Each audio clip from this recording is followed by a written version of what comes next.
অনেকেই প্রশ্ন করছেন এটা ইটের বদলে পাটকেল নয় তো? ইডি সিবিআই এর নজরে দলের নাম্বার 2 অভিষেক বন্দ্যোপাধ্যায়। বিভিন্ন তদন্তে রোজ রোজ তলব করা হচ্ছে তৃণমূলের একের পর এক হেভিওয়েটকে। আর সুযোগের অপেক্ষাতেই কি ছিল শাসক দল? তাই সুদীপ্ত সেনের বিস্ফোরক দাবির পরই কোমর বেঁধে আসরে নেমে পড়লেন কুণাল বাবুলরা। আবার অনেকে এও প্রশ্ন করছেন সুদীপ্ত সেন ঠিক এই সময় বিস্ফোরণ ঘটালেন কেন? তাহলে কি সত্যি ইটের বদলে পাটকেল? রাজনীতির বঙ্গে যেন এজেন্সি রঙ্গ। দিল্লিতে ইডি দফতরে হাজিরা দিতে হয়েছে অভিষেক বন্দ্যোপাধ্যায়কে। তারপর সুপ্রিম কোর্টের দ্বারস্থ অভিষেক রুজিরা। শীর্ষ আদালত নির্দেশ দিয়েছে জিজ্ঞাসাবাদ করতে চাইলে কলকাতাতেই করতে হবে। এরপরই গত 14 জুন রুজিরা বন্দ্যোপাধ্যায়কে জিজ্ঞাসাবাদ করতে দ্বিতীয়বার হরিশ মুখার্জি রোডে শান্তিনিকেতনে গিয়েছিল সিবিআই। আবার 22 জুন গত বুধবার তলব। এবার ইডির সিজিও কমপ্লেক্সে হাজিরা দিতে হবে 23 জুনই। গত বৃহস্পতিবার হাজিরা দেন রুজিরা। কুলে 2.5 বছরের শিশুপুত্র। প্রতিদিনই তৃণমূল অভিযোগ করছে এজেন্সি পিছনে লাগিয়ে প্রতিহিংসার রাজনীতি করছে মোদী সরকার। এরপর 24 জুন আদালতে হাজিরা দিতে এসে বিস্ফোরক দাবি সুদীপ্ত সেনের। মিস্টার সেন, দ্বিতীয় চিঠির বয়ানে কার নাম ছিল? হ্যাঁ, আপনারা বলুন। কি কতবার টাকা নিয়েছেন? সেটা আমি বিস্তারিত দিয়েছি, অনেক টাকাই নিয়েছি। সাথীতে কার কথা গিয়েছিল? শুভেন্দু অধিকারী। আরেকবার বলুন, দ্বিতীয় চিঠির বয়ানে কার নাম ছিল? শুভেন্দু অধিকারী। সুদীপ্ত সেনের তোলা লোপ্পা ক্যাচ ফসকাতে চায়নি তৃণমূল। সেই ক্যাচ দু মুঠোয় ভরেই এবার পাল্টা all out attack. Target Suvendu, target BJP. Bureau report, TV9 Bangla. তবে এই যে রঙ্গ, তা শুধু বঙ্গ রাজনীতিতে নয়, আরব সাগরের তীরেও কথাটা ভাসছে মুম্বাইয়ের রাজনীতিতে। কি কথা? মহাসংকটের পিছনে আছে FBI। এক দঙ্গল বিধায়ক রাজ্য ছেড়ে চলে গেলেন। কিচ্ছু টের পেল না প্রশাসন। মুখ্যমন্ত্রী উদ্ধব ঠাকরেকে নাকি প্রশ্নটা করেছিলেন এনসিপি সুপ্রিমো শরদ পাওয়ার। উত্তর দেননি উদ্ধব। কিন্তু মুম্বাই রাজনীতিতে জোর খবর, স্বয়ং FBI কর্তার ইশারাতেই মুখে লিউকোপ্লাস্ট ছেটেছিল পুলিশ, প্রশাসন, গোয়েন্দারা।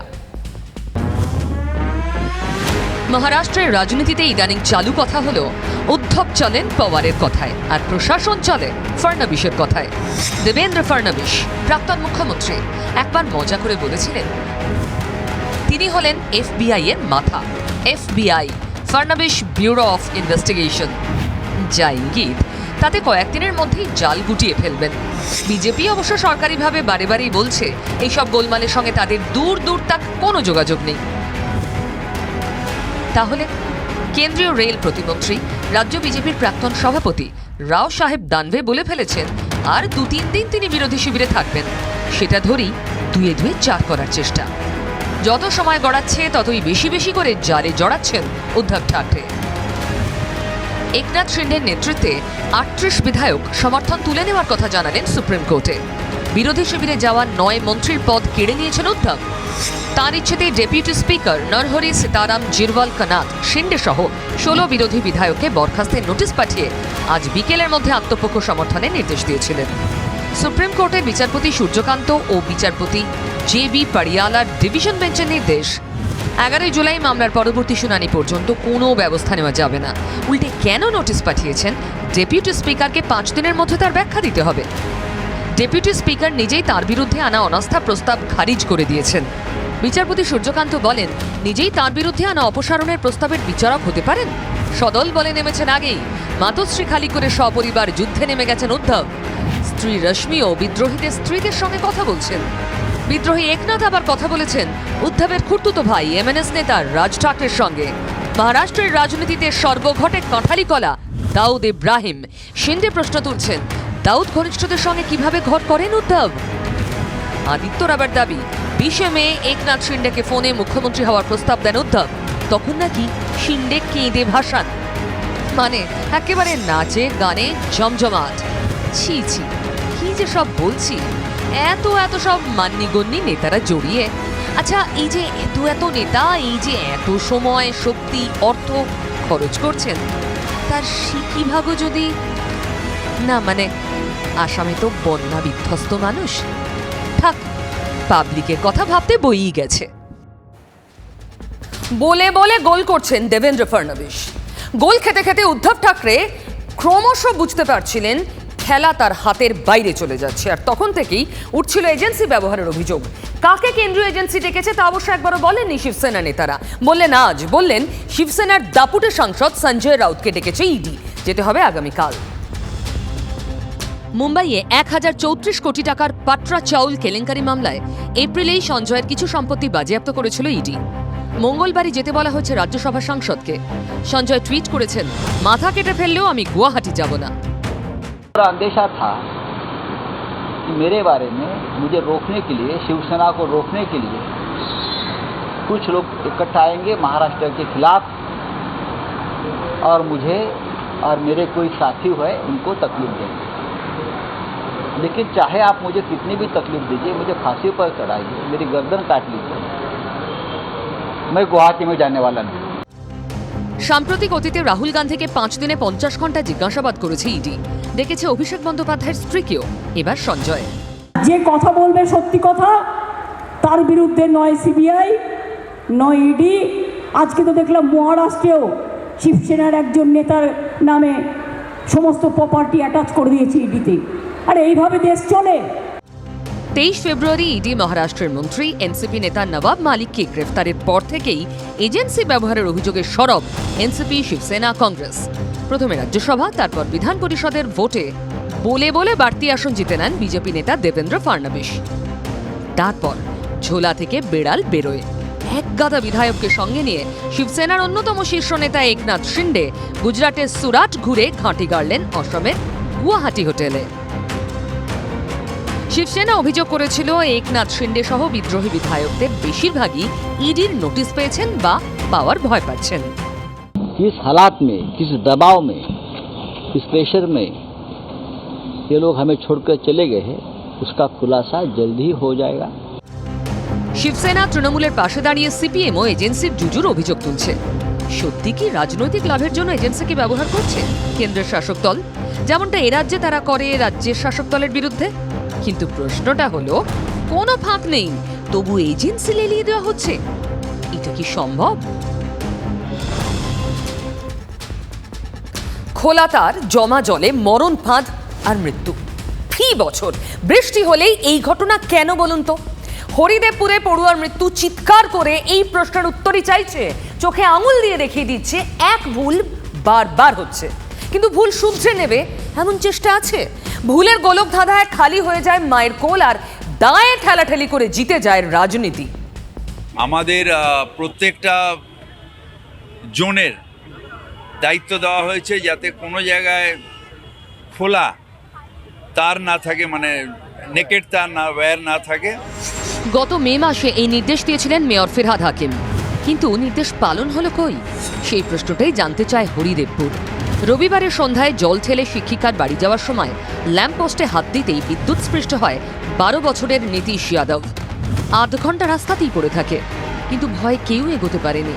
পরে লাইন কাটার পর নীতিশকে হাসপাতালে নিয়ে যাওয়া হয়। ততক্ষণে সব শেষ, ফের মৃত্যু। আবার সেই একই প্রশ্ন, এই দুর্ঘটনার দায় কার? অ্যাকচুয়ালি এই পোস্টটা হচ্ছে টেলিফোনের পোস্ট। আচ্ছা, টেলিফোনের পোস্ট আর লাইটটা লাগিয়েছে, স্ট্রিট লাইটটা লাগিয়েছে কর্পোরেশন। স্থানীয়দের অভিযোগ, একটু বৃষ্টি হলেই 115 নম্বর ওয়ার্ডে হাঁটু জল জমে যায়। শত অভাব অভিযোগেও কিছুই হয় না।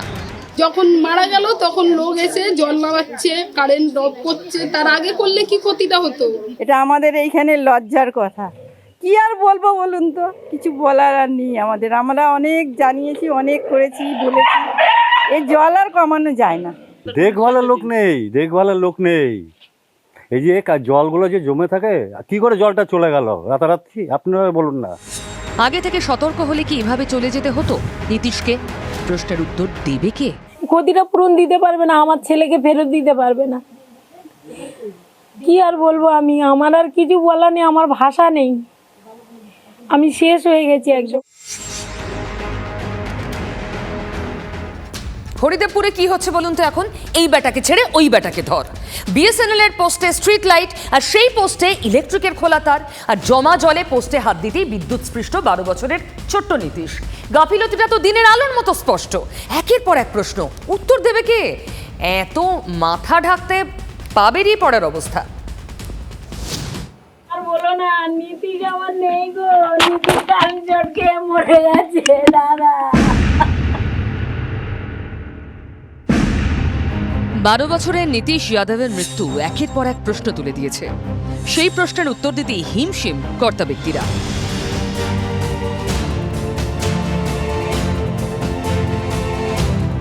প্রশ্ন, 115 নম্বর ওয়ার্ডে বৃষ্টি হলেই কেন বিপর্যয়, কেন জল নামে না? অন্যান্য বার তো আমি বর্ষা আসার আগেই এগুলো সব রেডি করে রাখি, ঝগড়া করে হোক যাই করে হোক একটা অর্ডার হয়। কন্ট্রাক্টরদের বলছিলাম পাম্পগুলো চালান, বলছে এখনো ওয়ার্ক অর্ডার দেয়নি আমাদের। সিএসসি কর্মীর দাবি বিএসএনএল এর পোস্ট, তাতে লাইন টেনে আলো লাগিয়েছে পুরসভা। সেই পোস্টই তো বিপদ ডেকে আনলো। পোলটা আমাদের ছিল, কিন্তু তাতে যে বিদ্যুৎ ছিল, বিদ্যুৎ দেওয়ার দায়িত্বটা বিএসএনএল করে না কোনোদিন। বিদ্যুতের জন্য যে লাইট পোলটা ওখানে যেটা লাগানো ছিল, একটা পোল আমরা দেখেছি ফটোতে, সেটা কে বা কারা লাগিয়েছেন সেটা জবাব দিতে পারবেন তারাই। সত্যি তো, বিএসএনএল এর পোস্টে কে লাগালো স্ট্রিট লাইট? আমরা লাগিয়েছি তো, ওটা কর্পোরেশনের আলো।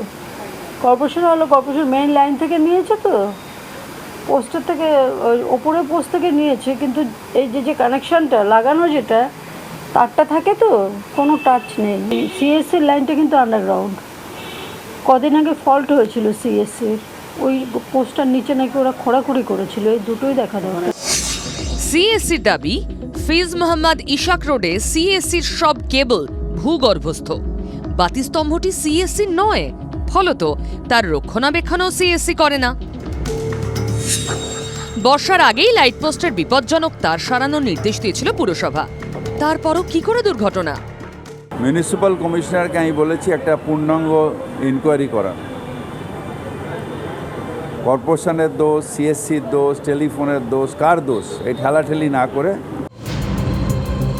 কেউ মারা গেলে তবে কি টনক নড়বে? তদন্ত হবে, এরপর তদন্তের রিপোর্ট জমা পড়বে। ততদিনে ধামাচাপা পড়ে যাবে নীতিশ যাদবের মৃত্যু।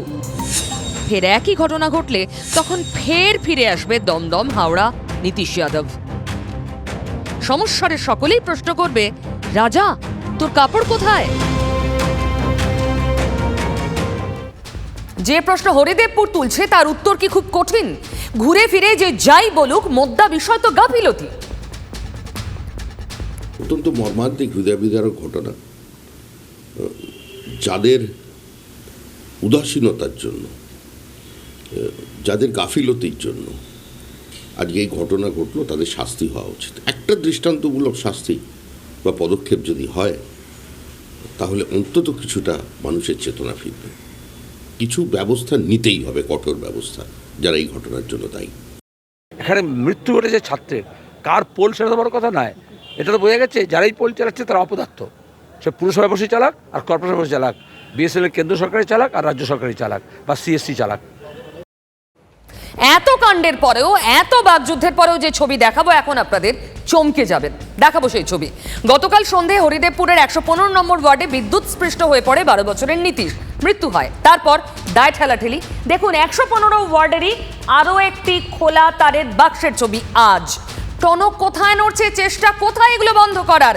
শুধু ঠেলাঠেলি, দায় নিয়ে শুধু রাজনীতি। এবং 115 নম্বর ওয়ার্ডেই গতকাল নীতিশের মৃত্যু হয়।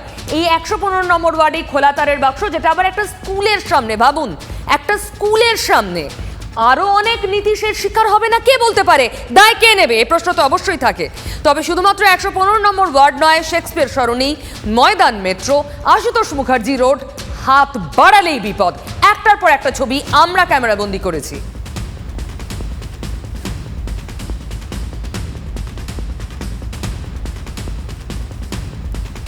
কেউ ভাবতেও পারেননি তিনি মোক্ষম টুইস্টটা দিয়ে দিলেন। হ্যাঁ, মুকুল রায়ের কথা বলছি। বলা নেই ক নেই, হঠাৎ পিএসসি চেয়ারম্যান পদ থেকে ইস্তফা দিলেন কি বলে? শরীর খারাপ। তবে বিজেপি এর মধ্যে অন্য কিছু দেখছে। আগেই করলে ভালো হতো, কারণ কিছুদিনের মধ্যে ওনার যে এমএলএ পদ, সেই এমএলএ পদ খারিজ হয়ে যাবে কোর্টের রায়ে। ইস্তফার দিনও মুকুল রায়কে ছাড় দিল না বিজেপি। এদিন আচমকা বিধানসভার পিএসসি চেয়ারম্যানের পদ থেকে ইস্তফা দিয়ে দেন মুকুল। ইমেল করে তারই পদত্যাগের কথা জানান স্পিকার বিমান বন্দ্যোপাধ্যায়কে। ইস্তফার কারণ শারীরিক অসুস্থতা। তবে তা মানছে কই বিজেপি? তাদের কাছে এটা বিগ ফ্যাট উইন। যবে থেকে মুকুল ফের তৃণমূল শিবিরের কাছাকাছি সেই থেকেই তিনি টার্গেট শুভেন্দু সুকান্তদের। 2021-এ মুকুলের ঘর ওয়াপসির পর বিধানসভার পাবলিক অ্যাকাউন্টস কমিটির চেয়ারম্যান পদে তাঁকে মনোনীত করে শাসক দল। যদিও খাতায় কলমে তিনি বিজেপির বিধায়ক, এ নিয়ে জলঘোলা কম হয়নি। হাইকোর্ট, সুপ্রিম কোর্ট, বিধানসভায় মাসের পর মাস শুনানির পর অবশেষে তাতে দাঁড়ি পড়ল মুকুলের ইস্তফায়।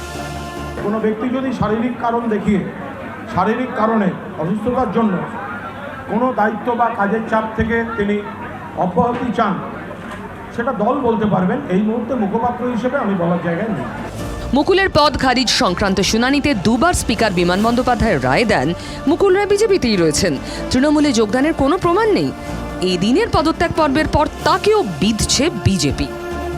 যে স্পিকার দলদাস হয়ে কাজ করছিলেন সেই স্পিকারের গালে মুকুল রায় সজোরে দুটো রাজনৈতিক থাপ্পড় চপেটাঘাত করলেন।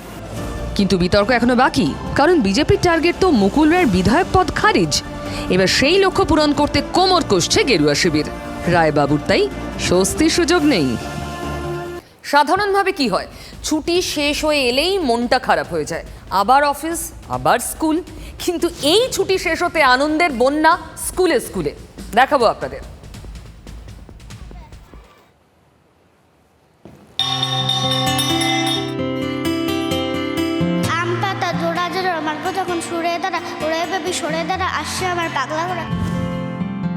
পাগলা ঘোড়াই বটে, ফুটছে টকবগিয়ে।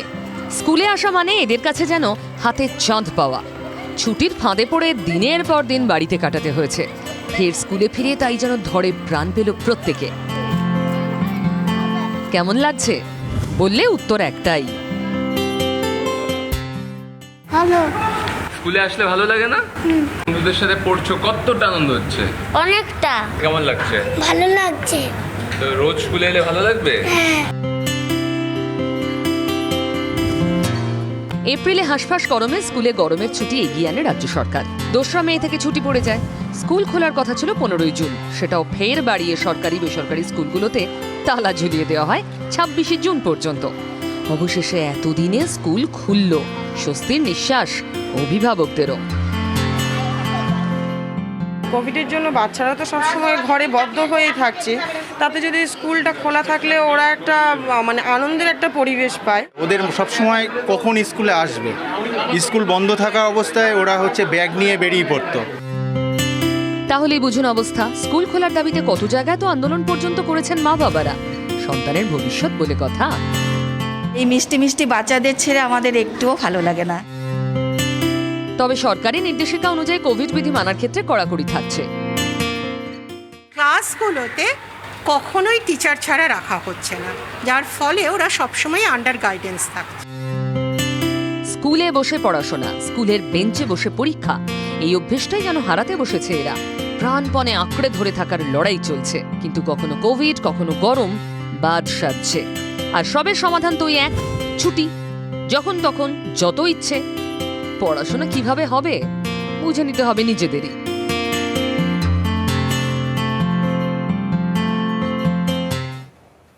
গরমের ছুটি শেষ হলো বর্ষায়, জুনের শেষে। পড়াশোনাটা এবার ঠিক হবে তো? প্রশ্ন তো এগুলোই। কোভিড আবার মাথাচড়া দিচ্ছে। পরিস্থিতি যদি বিগড়ে যায় আবার ছুটি পড়তে পারে স্কুলে। ওদিকে আবার অক্টোবরের শুরুতেই দুর্গাপুজো, তার মানে পুজোর ছুটির আগে মাত্র 3 মাস সময়, না মেরে কেটে তাও নেই। পরীক্ষার আগে সিলেবাস শেষ হবে কি করে, সব নিয়ে চিন্তা। শুধু ছেলে মেয়েদের পড়াশোনাটা বারবার ব্যাকসিটে। সিলেবাস এত কম সময় শেষ কি করে হবে, কি শিখবে বাচ্চারা? ঠোটকাটা আমি এই প্রশ্ন তুলবই। গরমের ছুটি তো টেনে টুনে এত লম্বা করা হলো, পুজোর ছুটিটা কি তাহলে কেটে ছেটে ছোট করা হবে? জানি না, বলতে বাধ্য হচ্ছি, কারণ যা হচ্ছে তা ভবিষ্যৎ নিয়ে ছিনিমিনি খেলা। ছুটির ফাঁদে পড়ে ভবিষ্যৎ অন্ধকারে তলিয়ে যাচ্ছে। আর এই ভবিষ্যৎ অন্ধকারের কথা বলি শেষ করবো আজকে ঠোটকাটার সময় আমার হাতে একদম নেই। দেখা হচ্ছে আগামীকাল রাত 8টায়। সঙ্গে থাকুন TV9 বাংলা।